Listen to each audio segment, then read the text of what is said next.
Hallo en welkom by vandag se formasiereis. Ons is in die Pinkstertyd. Dis 'n seisoen waarin ons saam die teenwoordigheid en die aktiwiteit van die Heilige Gees in ons lewe verken. Johannes 16 vertel hoe Jesus vir sy disippels sê dat dit tot hulle voordeel is dat hy weggaan. Want dan sal hy die Heilige Gees na hulle toe stuur. Na sy kruisdood en opstanding gee hy aan hulle die stokkie oor. Die stokkie om die goeie nuus dat 'n ander soort lewe, 'n lewe in die koninkryk van God, nou beskikbaar is om hierdie boodskap bekend te maak. Die Heilige Gees is God se persoonlike teenwoordigheid in ons lewe. Oral waar jy jouself bevind, is God in sy Gees teenwoordig. Maar God se uitnodiging aan ons gaan ook verder. Ons nie net bewus te wees van sy teenwoordigheid nie, maar ook om in en deur sy Gees te lewe. Vandag verken ons die Heilige Gees as die een wat genoem word kragtig. Lees saam met my uit 1 Korintiërs 2.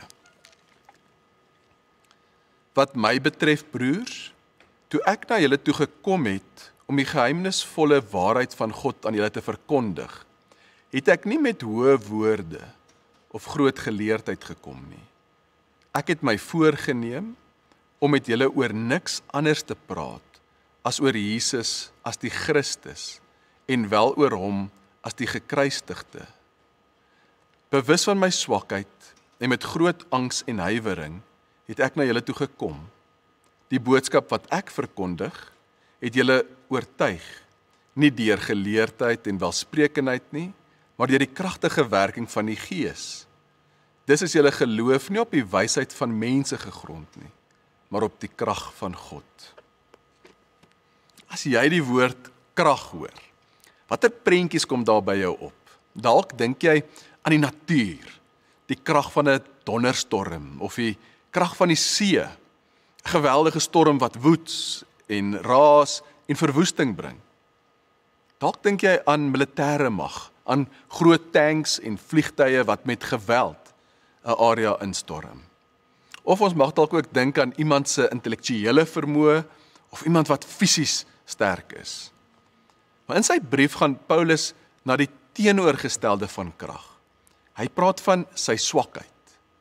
Hy sê dat in sy ontmoeting met hulle in Korintiërs het hy nie gekom met hoë woorde nie. In sy eie woorde erken hy dat hy dalk nie die mees oortuigendste of die kragtigste kommunikeerder was nie. Hy sê, ek is bewus van my swakheid en ek het met groot angs en huiwering na julle toe gekom. Nou dis verfrissend om hierdie woorde van Paulus te hoor.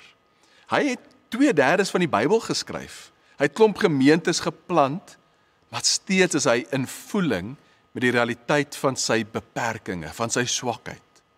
Nou elkeen van ons het areas van gebrokenheid of van swakheid in ons lewe.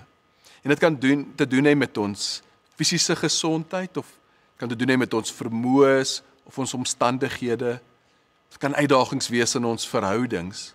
Dit kan selfs 'n ongesonde afhanklikheid en gewoontes wees.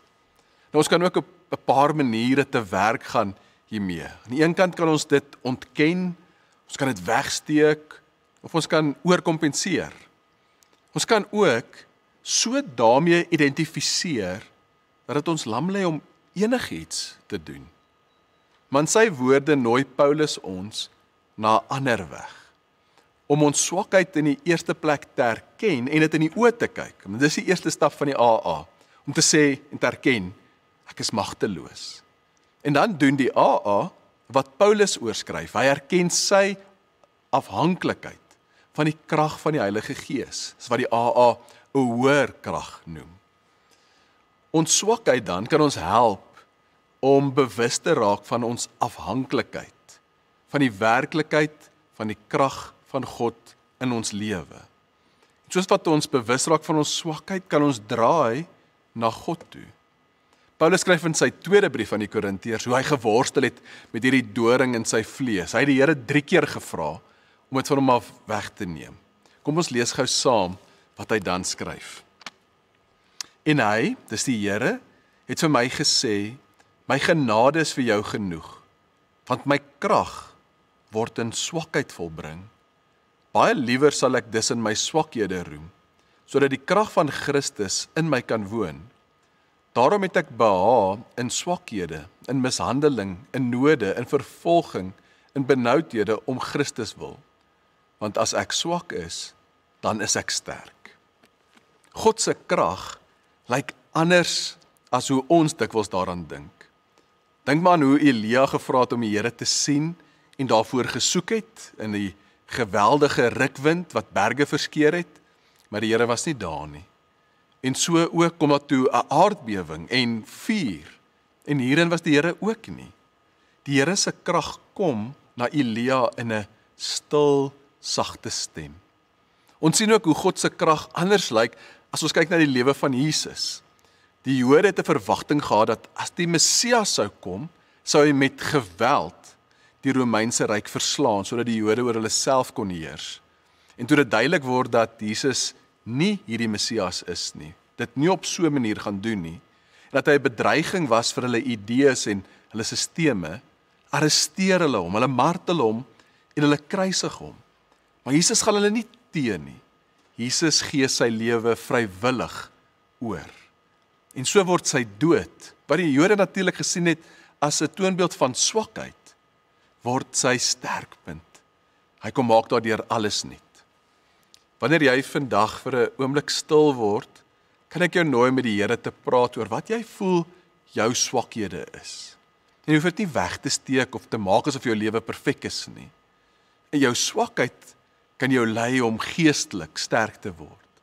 So in die stilte, vra die Here om jou te help om bewus te word van sy kragtige werking in jou deur sy Gees. Kom ons bid saam. Here, dankie vir die woord wat 'n lig is op ons pad en dat U ons nooi na 'n dieper lewe met U. Here, dankie dat U liefde alles bedek en dat U ons in ons swakhede ons ook U daar kan ontmoet. Here, help ons om in vertroue oor te gee aan U, vir die Gees om in ons te werk en om ons heel te maak. Ons vra dit in U naam. Amen.